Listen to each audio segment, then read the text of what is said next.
$600,000 is enough to fund a lot of equipment, right, but it won't touch a $6 million runway rehab. right. It's just never going to get there. And you can bankroll that for 4 years, but you have to spend the entitlement on whatever discretionary grant you're getting that year. So if I were to go out and do the runway rehab, my $600,000 would go immediately to the runway rehab, and then that would leave $5.4 million left to find through discretionary sources. Interesting. So it's a good kind of parallel to all of our personal and business lives of really prioritizing the most important things at the right times. Yeah. Because if you spend your money in the wrong places, then you won't have the money available for what you really need to spend. Yeah, timing is everything. Hi, and welcome back to another Money Not Math episode. I appreciate you taking the time to watch or listen to this episode and hope it brings value to you on your retirement planning journey. If it does, please help me provide more value to more people by sharing this episode with a friend and leaving a comment or review. I love to help people have more confidence in their financial future. My mission is to provide the highest quality advice and service to clients possible. Therefore, I limit myself to 100 active clients or less at all times. Please reach out with retirement planning questions or requests for future Money Not Math topics at drew@fivestonefinancial.com. Remember, this content is not legal, tax, or investment advice. You should always consult a qualified professional. Hi, welcome back to another Money Not Math conversation. With me today, thankfully, is Joe Hedrick, the manager of the TRF Airport, and this is a unique one. Typically, we talk to business owners or someone who maybe owns a business, but in this case, we're talking to someone who manages a very large business. But I thought his experience and knowledge would be valuable for those who watch, because whether you're a business owner or not, you can learn a lot by managing a business and managing large sums of money, both from a gross and net profit standpoint. So thank you, Joe, for being here. I really do appreciate it. Thank you, Drew. I know you're taking time out of your busy day and with your family and things like that. So before we get into the business side of things and money and things like that, tell us a little bit about yourself. All right. Well, as you said, my name is Joe Hedrick. I manage the airport here in Thief River Falls. Let's see, I'm 36. I'm married. I have 2 kids, one stepdaughter, 16, and one daughter, age 3. Originally from Wisconsin, and moved to the great state of Minnesota when I was 18, and went to school in St. Cloud and have been living in the state ever since. Okay. So what brought you to Thief River Falls specifically? Was it the job you're currently in, or what brought you here? Because obviously going from Wisconsin to northern Minnesota is a bit of a difference. And I always told people I'll go where the job takes me. Okay. And so the job took me to Thief River Falls. Interesting. And, it has been a really nice fit. And was that straight out of college, or what did you? So you went to college for? What did you study in college? Okay, so I went to St. Cloud State for aviation management. Okay. Actually, my emphasis was in airline management. But when I had first conceived of going to school for aviation, it was in my head, it was professional flight. So I wanted to be a pilot. Okay. This was in 2005. So once I got into school, started realizing the barriers to becoming a pilot and making actually a good living as in that profession. At that time, it was a long time to get all of your ratings, all the hours, and then you get into the right seat of an aircraft and you're making $25,000, $30,000 a year, right? And it's then a long slog to get into the left seat where you're captain, and then you start making the money. In addition, you're away from home. You don't really have a home base anymore, so I wasn't sure that lifestyle was right for me. So in college, I switched to airline management. Still kind of wanted to do some traveling with the airlines, but as I graduated, I took 2 internships. One as a senior and one just out of college. The first was for Minnesota Business Aviation Association. So this is companies like 3M, Target, Cargill, General Mills. They all have aircraft. They're all based in the state of Minnesota. They have their own group, right? And so I was at the state capitol. We were advocating for a change in the formula for aviation taxes, trying to do a revenue neutral tax, so zero change, but lowering aircraft registration, making some small adjustments to fuel tax and air flight property tax and that sort of thing. So that's long story short. That was a very interesting internship. And it led me directly into assistant managing the Owatonna Airport. Okay. As an unpaid internship. Oh, fun. So I was moonlighting as a Caribou Coffee barista. Okay. And managing the airport, or assistant managing the airport, really kind of learning how to manage an airport during the day.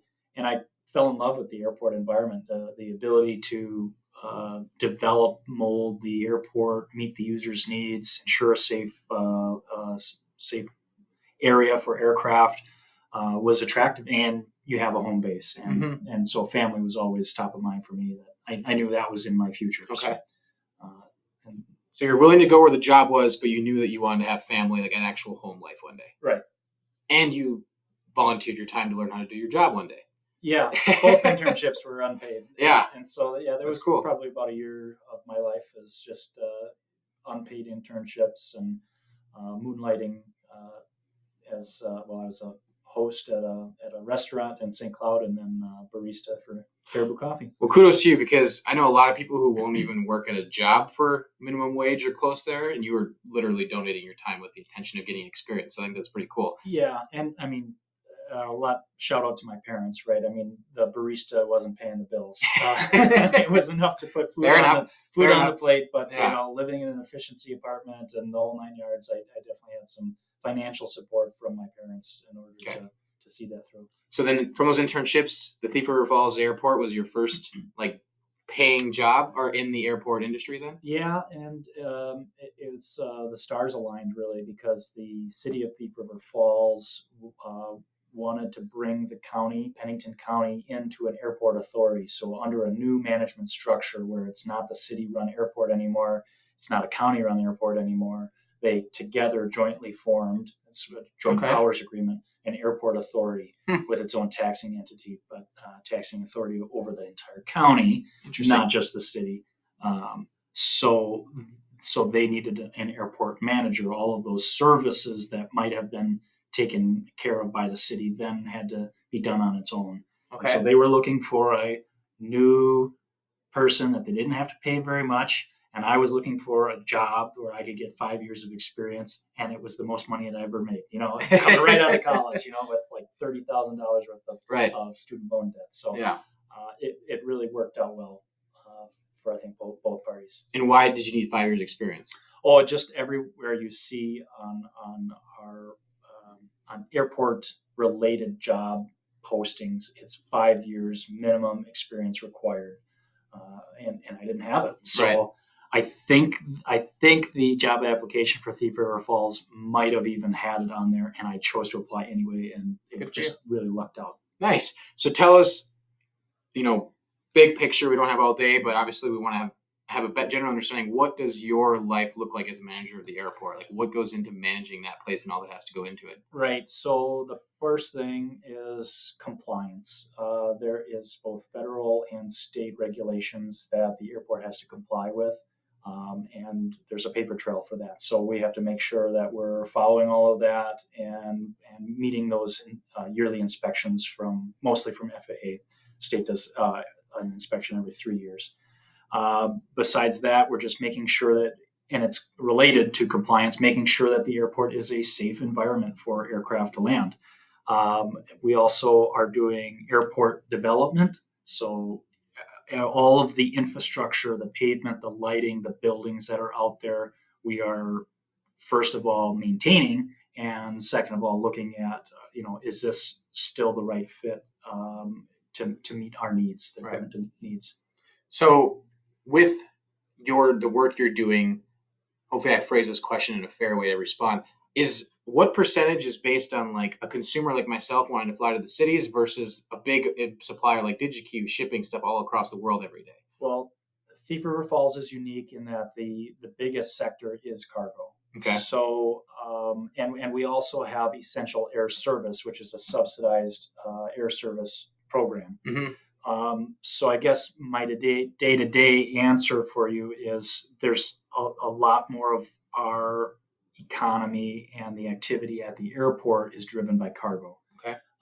But in the grant world, which is top of mind all the time for me, it's driven by the airlines. Okay. But we're kind of right at in between levels of grant funding for the airline. for air service. So Okay. under 8,000, we get $150,000 a year to spend on federally eligible projects, Okay. things that the FAA agrees with you on. And then if you go over 8,000, which we did for the first time in 24 years last year, and we're getting very close to getting over that threshold again this year, we move up to $600,000 a year. And then if you enplane more than 10,000 people, and enplanement is people getting on in your communities, Not just tickets. not getting off. Okay. So not even the people coming off Okay. the plane, just getting on in Thief River Falls. If you go over 10,000, you get $1 million a year. You have to have the FAA's blessing to spend it on an FAA eligible item. Okay. Interesting. So that's the grants, and then I do airport leases. I do budget prep, and then I manage a small staff of 4. They're doing the maintenance and the operations, actually changing light bulbs, actually mowing the grass, actually plowing the runways. I help with the plowing.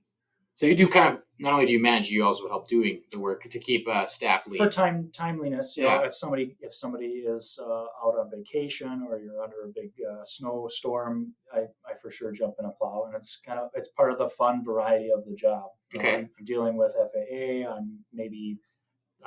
I met the governor the other day, a few weeks back. Oh, and they came and visited you. And toured DigiKey and toured the new hangar at the airport. Okay. But then, if there's a snowstorm, jump in a plow. It's fun. Perfect lead. You said new hangar at the airport, and you also just talked about grants. Can you talk about first when you started the airport and all of the new things that have happened during that time period, and like how does that happen? Like, that's a long list. Government entity. You can cherry pick the ones you want to talk about, of course, but like a lot of exciting things has happened out there. And in the private sector, right? If you want to make an investment of some sort, you kind of have to raise money or make those decisions. But in your world, it's based on grants. Tell me, but grants and how you apply for them, how do you know which ones you want to look for? Like, how does that work, and what are some things you've celebrated? Well, the airport is really lucky because there are existing grant programs out there meant to support airports, and you have, I'm not saying this facetiously, partners with FAA, partners with state officials, that is their job, is to look at what the quality is of these airports around the state, around the country, and there's funding for them to do things if justified. So since I've started, we've touched almost every surface of the airport. Main runway has been redone, completely reconstructed, parallel taxiway, brand new state-of-the-art LED lighting system, lowering the operating costs. New aprons, so that's all pavement and lighting. And now we are getting into brand new hangars, 30,000 square foot hangar for cargo. And potentially, if the grant request is successful, we'll start down the path of a new terminal. Our terminal is 50 years old, and there's funding out there right now that we could potentially get it for. We try to get all of these projects done with as little local share as possible. So it might be, this is kind of fortune, crystal ball type stuff. We might have almost zero local share into a new building. So at that point, it becomes a no-brainer. Why wouldn't you replace a 50-year building with another building that will stand another 50 years if it means zero impact to the local taxpayer, and that financial burden is shared amongst a larger group. And is there an answer to that question? Is there a reason that you wouldn't do it? Is it like... Not in my mind. Okay. I mean, I sometimes will say, I don't like the game, but that's the game that we're playing. And so, however you align on the issue of state bonding or federal grants for these types of projects, this is the game these are the cards that we're dealt. And so if we don't apply for these funds, some other airport is going to apply for these funds. And would you rather have them get it? I mean, maybe we should play a different game, but until then, this is what we have to do. So what you're saying, to clarify, is the government's already set this money aside. It's going to get spent somewhere. Why not advocate for it to be spent here? Is that fair? Yep. So how much of that grant in all those projects you listed, what year did you start here? 2011. 2011. You might have said that. Sorry, I did not. Missed earlier. So over 12 years, you touched on all the changes that have happened. How much of that is, your partners with the FAA and stuff coming in telling you that you should do this versus you coming up with an idea and like having to draw out a project and genuinely advocate for it because Joe Hedrick, like, this was your idea? It's a hard one to answer because they in a lot of cases, they say, yes, you're doing a pavement inspection. We know your pavement is at this level, but we might be able to arrange your capital improvement plan in a way that allows the airport to do its its favorite project first, thereby maximizing your grant potential for that project, because you're maybe the FAA, the higher priority project, is going to get discretionary funding no matter what happens. Okay. And so it gets kind of complicated, but you have to spend your entitlements first. And then if your project rises to the occasion, you get additional money called discretionary. And so if you can funnel that money, your entitlement money, into a lower FAA priority project first, that leaves the next project, the FAA higher priority project, to receive more discretionary funding that you have to compete for on a nationwide basis. So you're not guaranteed, but FAA is telling you, we want you to do this. So you stand a pretty good chance of competing for those funds. So there's quite a bit of strategizing of what you do when you do it. And is that fair? And there's a push and pull with FAA, with state, and getting my consultant. It's not just me. There's a team of people, and so getting that consultant to understand the local needs, and this is why we want a piece of equipment before a runway rehab, right? Because we're not going to be able to afford that plow if we do the runway rehab and try to buy the plow the next year. Okay, right? Interesting. So you got to rearrange those things, and it's a push and a pull. Right, and also within that, you kind of touched on I don't remember the numbers off the top of my head, but if you go from, if you hit 8,000, your funding goes from 150 to 600,000. If you hit 10,000, it goes from 600,000 to $1 million. Yeah. So there's also some business marketing or planning in there of, okay, if we can spend 300,000 to increase our rides to 8,000, we get $450,000 back. That's a net positive from a marketing standpoint. Yeah, you might want to look at specials and stuff like that. Yeah, you might. Yeah, well, we want to continue to increase the boardings, just as like a statistical. Hey, look at how the history of our emplanements has continued to increase over the years. It does play into the projects that you want to do, but the equipment scenario that I talked about really plays into it, because the equipment is FAA eligible, but on such a low priority that it never gets discretionary funding. And $600,000 is enough to fund a lot of equipment, but it won't touch a $6 million runway rehab. It's just never going to get there. So, and you can bankroll that for 4 years, but you have to spend the entitlement on whatever discretionary grant you're getting that year. So if I were to go out and do the runway rehab, my $600,000 would go immediately to the runway rehab, and then that would leave $5.4 million left to find through discretionary sources. Interesting.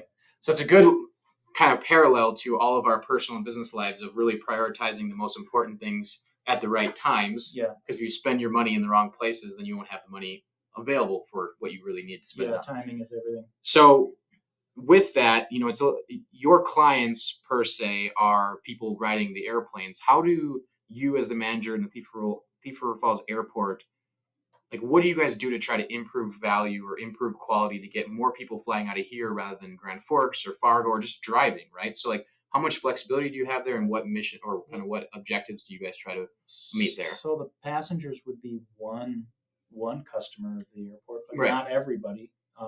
We're also thinking about the pilot that is flying the cargo planes in, and the customers that are requesting those packages either outside of the community, or you're buying an Amazon package and you want it overnighted in.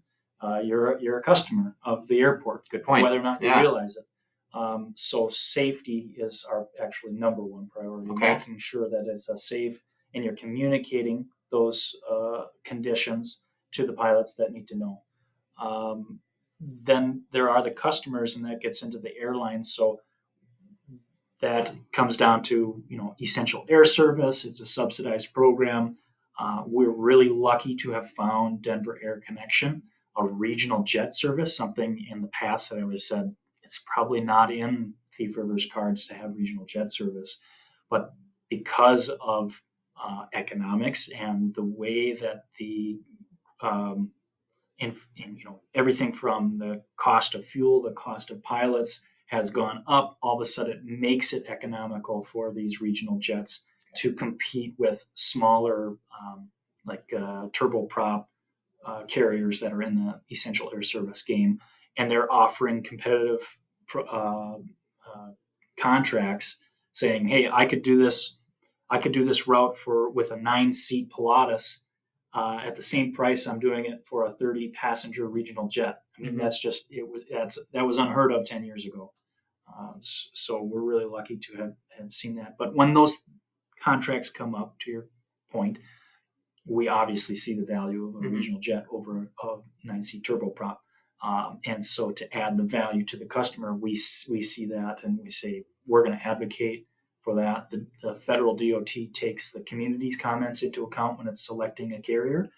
And then on an ongoing basis, I work with Denver Air to meet our enplanement goals and just to say, hey, I'm hearing buzz around town that the fares are getting out of hand. What are your buckets of funding? What have they move things around. So, I mean, it starts at 109 and goes up as your trip gets closer as the seats fill out. Is that 109 bucket big enough? Right? Maybe it needs to be more than 5 seats. Maybe it needs to be 10 seats or something like that. And then what's your top level at? Is it 149? Maybe that's okay. Or was it 179 and you're not selling them? So why would you offer them? Right. You're never going to sell them at that level. So just let's kind of rein it in. So you actually get to negotiate with Denver, like based on the personal feel on how that works. Are you also in charge of negotiating with like DigiKey and Textron and UPS and all these different companies who are shipping stuff in and out all the time, or is that more held with Denver Air directly, or how does that all work? As far as like packages go, I don't deal with that except to say this is what the landing fee will be. Okay. For airport revenue, and so that's just whatever I set that rate at. Okay. So with all the changes you touched on from 2011 to now, I don't know what you can and can't share, but what is like the difference in the size or the I don't even know how to phrase my question because I don't understand your industry that well. The amount of gross business done on an annualized basis, however you manage that, whether it's measured in people or packages, compared to 2011 to now at our local airport. Well, from a revenue standpoint, like our budget, has more than doubled. Wow, that's a lot. We're about $1 million revenue organization. As far as enplanements go, I mean, we were circling around 2,500 enplanements, so that's gone up by 4 times. Wow! In 12 years, it's gone up 4x. Wow! I mean, there's a lot of variability. So it's at that low of a number. It's easier to quadruple 100 than it is 100 million. Right? Exactly. So, and then cargo. Cargo has grown a substantial amount, but it has plateaued out from an aircraft weight standpoint, and that's how I report everything to FAA is like total weight of the aircraft. Interesting. They made an initial big upgrade from small jets. They're the Falcon 20s up into the CRJ 200s, and so that's a heavy aircraft. And so at that point, we leveled out, and we're staying about the same level. I don't track as closely the weight of the packages on board those aircraft. I have access to that number, but it's not really. I mean, there's some of the DigiKey packages are really, really light, so it's more of like a volume Understandable. Over gross weight. Understandable. Interesting. So your gross revenues doubled, your enplanements have quadrupled in the last 12 years. Where do you see that going in the next 5 years? Is it all going to kind of level out like the cargo has, or do you foresee that continuing to grow? Kind of what? I'm not asking you to be a crystal ball reader, but if you had to kind of guess, or what's your intentions, I guess, the next 5 years? Well, I think so. It's not ready to advertise yet, but we can openly announce it. Denver Air has agreed or has formed a partnership with Delta. So it's called very excited. It's an interline agreement. Yeah. And that means you'll be able to buy one ticket on delta.com and fly from Thief River Falls through Minneapolis to any other Delta destination with one ticket. And your bag will transfer seamlessly. That is not fully online. They've done testing on the reservation systems, making sure that they jive together, but that is not activated yet. We're trying to do so before the first of the year. We're still not sure if it's going to make it before January 1 or not. But I think to your question, that will lead us to probably an initial considerable growth in our enplanements. I foresee them going over the 10,000. Nice. And then I bet it'll start to plateau and be a more cyclical ups and downs, ebbs and flows that you might see in any airport. Right. Given, airports, they say airports are the first to feel a downward economy, and they're the last to feel the impacts of a growing economy. Okay. Definitely a lagging industry. Okay. That's interesting because I know for me personally, if I'm just going to Minneapolis, I would much prefer to fly. But currently, if I'm going somewhere outside of Minneapolis, that connection, small barrier to entry makes me hesitate. I'm like, do I want to fly and then switch, or do I just want to drive and then fly? Yeah. So I think that's going to be huge. Do you think that'll affect the price by having that connection and Denver being maybe able to move their weight around a little bit and telling Delta telling Denver, I guess. Yeah. The answer to your question is Delta will be able to lower Denver Air's fee when you're connecting. So Denver Air might not have the effect that you're hoping it would have. They'll still get the money. Denver Air will collect less money for that connection. Okay. Whereas if you just were to buy like Thief River, Minneapolis, you would Denver Air would collect whatever their fee is. Right now it's $109, and then you go Minneapolis to, let's say, Orlando on Delta, and so you might be able to price it out differently than just one seamless transfer. But there's benefits that you're getting due to that, because if Denver Air, if you miss your connection in Minneapolis for any reason, weather or mechanical or something like that, they'll rebook you, right? And then if you're checking a bag, your checked bag goes through seamlessly. Absolutely. So there's some assurances that are built into that system there.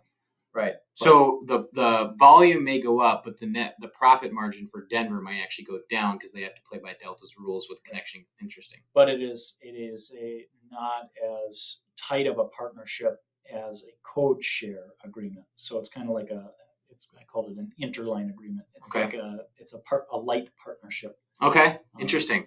So that's a lot. Okay, so I'm fascinated by all that goes into your work, whether it's helping plow the roads or managing all the employees or applying for grants and managing all this different stuff, right? But we are here talking about money, not math. Mm-hmm. What, in all of your experience, managing whether it's your internships, but more likely your experience as the manager here, what is like the greatest financial lesson you have learned, whether it applies professionally or even to yourself personally, that you'd be willing to share with our people who watch or listen to this conversation? I actually, when I first got the job, I learned from Dave Anka to always be conservative on your revenues and be overestimate your expenses, and you'll always be okay. Kind of a really simple thing, but one that I live by, and it's just to make sure that we're financially stable as an organization. Okay, so be conservative on how much you expect to make and over-exaggerate maybe how much you expect to spend. Yeah, not wildly. Right, but err on the proper side of both of those cautions, right? Yep. Which is, as simple as that is, genius, because unfortunately, in the world of credit cards, what the banking industry has allowed people to do is spend money they don't yet have, so they're overspending the revenue, and then pay off minimums, so they're underspending their expenses, so they're doing... Our society, unfortunately, is the opposite of what you said, so I think that's great advice. And they're probably not accounting for the increased interest on those credit cards. It's only 30%. It just gets out of hand very quickly. So you're saying if you buy something for 10% off, but put it on a credit card that charges 30% interest, that's not a good deal? It's probably not money. Weird. Okay, so it doesn't have to be financial. It can be anything you want it to be from your career experience. What is one piece of advice that if you could go back and tell your 23-year-old self, Joe, or anyone else that watched or listened to this, what would be your one piece of advice that you'd give based on your career experience? Well, based on my career, I still would create a budget and live by that budget. So it is financial. Okay. You got to live by that budget. as far as retirement goes, like I consider that a necessary expense. So that's like right off the top, 15 to 20% savings. It's gone. Like, so I'm always living underneath my means, kind of a key phrase there, but the retirement just comes off the top. I never see it. And so as my income grows, then that grows. And you have to understand the power of compounding interest. So you've got to get it in early. So even if you can't do 15%, it has to be 5% or whatever. Get it in there. Start early, and you'll be thankful for it in the end, I think. Well, I think I completely agree with what you just said, and I appreciate the way you outlined it very cleanly. And you could correlate it both to how you ran the business, right? You're prioritizing the stuff that you need to spend with the FFA money versus what you can be flexible and discretionary. You're doing the same thing in your personal life, right? Yep. Rather than looking at savings as an option, right. You're doing it regardless, just like your mortgage payment, and then making decisions after that. I think by taking the choice out of it, it's actually making life simpler. At least that's in my personal opinion. Yeah. So perfect. I appreciate you sharing that very much. What is your definition of being successful? Well, I would have always said that I don't want to outlive my money. I want my money to outlive me, and I want to pass it on to the next generation. So if I'm able to do that, I will have considered myself successful. Awesome. I like how specific that is, considering this is money, not math. I hope. Did you tailor that just for me? Be honest, or is that if I would have asked you out? It was my financial answer. Okay. For my personal financial well-being, from a professional standpoint, from an airport standpoint, I want to be able to grow all the sectors of the airport that are out there right now. You've got cargo and airline service at the minimum most level of a local share, right? So we don't do a lot of stuff without grants. So we need to continue on that path, and then we need to shift the financial burden from the taxpayers of Pennington County to the users of the airport, and there probably will always be some component of tax levy, and because there is a public good of the airport, but just kind of shifting that over to the users of the airport. Well, on behalf of myself and all the rest of the people who pay taxes in Pennington County, thank you for making it your goal to decrease how much we pay in taxes. And the share of the projects that come in. I appreciate that. So, on that same vein, but a different way of looking at it, what are your core values that guide you in your personal and professional life? I believe that maybe I'll give you time to think about it if you don't already have them in your mind. I believe that our core values define the decisions we make, and the decisions we make lead to end up being the life we live. So in your mind, what are those core values that really guide your decision making on a day-to-day basis and kind of your outlook on life? Well, thankfully, you gave me these questions in advance, so I didn't have to come up with them on the top of my head. But and I can't say this is an exhaustive list, but I keep coming back to consistency, and I see so much inconsistency in the world, in our government, that it's abhorrent. I just can't stand it. Like, just set one bar and let's have that be, the goalpost that we all live by. So consistency / fairness is always top of mind. You and I were talking off camera about glass half full. I would call that sober optimism. TM. I also kind of said, I've also called it optimistic realism. You don't want to be exuberantly optimistic, but you kind of want to have a positive mindset. And I think in some cases, it's a self-fulfilling prophecy either way. So why not have a positive outlook, and we'll move forward in that, and always looking for that glass half full type of mindset.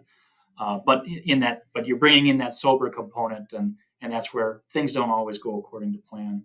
So you got to be kind of pragmatic about troubleshooting and problems that are occurring either in your personal life or your professional life. So one thing at the airport I've learned is construction is not perfect, and I'm a perfectionist. So when I go through a building and it's not exactly perfect, I have to ask myself, is this something to ruffle my feathers about, or can I just live with this and know that there is no perfection in construction. We try to get as best we can, but at the end of the day, that's it's not realistic to expect perfection. And then for the airport, I'm a big advocate of the airport, and I think that lends itself, so I just try to speak passionately about it. And if I'm not going to advocate for the airport, who is? Are you going to advocate for the airport? That's not your job. No, they have Delta connection, maybe, but so you got to be out there doing stuff like this, talking with your local Rotary clubs. I'm talking with the Lion Club tomorrow. Many interviews, advocating about the airport to state and federal officials. So much so that they're sick of hearing about DigiKey. They're sick of hearing about the airport and how great our airline is doing. But I'm just going to keep beating that drum, and that's I think the best way to provide value to the airport. Absolutely. So you have consistency or fairness, sober optimism, and passion. Or advocacy. Is that fair? And pragmatism. Pragmatism? Being pragmatic about, okay. That kind of goes hand in hand with sober optimism. Okay. Things aren't always going to go your way. So right. You're going to have to be able to troubleshoot, navigate an issue. Right. And go back to that optimism. That makes sense. So I appreciate everything you've shared with us today. I am confident that we could have this conversation for 4 more hours and I'd still be learning from you, but I won't make everyone stay here that long. And I know you got lots to do today. Is there anything else about yourself, the work you do, or anything else that we haven't covered yet today that you'd like to share? I think we covered a lot of it. I think the work that I do is very rewarding. There's a lot of variety to it, and so I do enjoy it. I've learned every day something new, and some things I shake my head about, regulations and things. But that is the game that we're playing. So, right. And hopefully I'm making a difference in the community. That's my goal. I appreciate that very much and your intentions. And I apologize. I'm going to lie a little bit. I just thought of a last question. Is there anything that the community can do to help support you or support ourselves by supporting the airport? Because from my understanding, the more successful the airport is, the less we have to end up paying in taxes because we can kind of shift that burden to the people riding it rather than just, right? So, but is there anything the community can do to support you and or the airport itself? First of all, I would say that support of the airport is already there. I know many other airport managers, worked at the Owatonna Airport, and I can tell you it's not the same feel and support level at every airport. So you can tell that around here people know the importance of the airport, and generally support it. Good. Of course, I'm going to say ride the airline. That's obvious. But I wouldn't say. I'm human like everybody else, and so if the trip doesn't work out, all I can say is take a look at what Denver Air has to offer. If it works for you, great. If it doesn't work for you, maybe next time. But your support goes a long way. It means a lot. Perfect. To the airport. Perfect. Well, thank you so much, Joe, again for your time. Thank you for sharing a little bit about yourself, about the airport, about the lessons you've learned and your experience you've had. I genuinely appreciate it. I hope those of you who take the time to watch or listen to this conversation appreciate it as well. As always, please reach out, whether it's questions for me regarding retirement planning or this conversation, or questions for Joe. I'd be more than happy to forward them to you, get an answer, and get back to you on them. Please let us know or request for future Money Not Math conversations. I'm always trying to just provide value to people who take the time to learn. And that's what we're doing here, hopefully. So I hope you have a good rest of your day. And thanks again, Joe. Thanks, Drew. Talk to you guys later. Bye.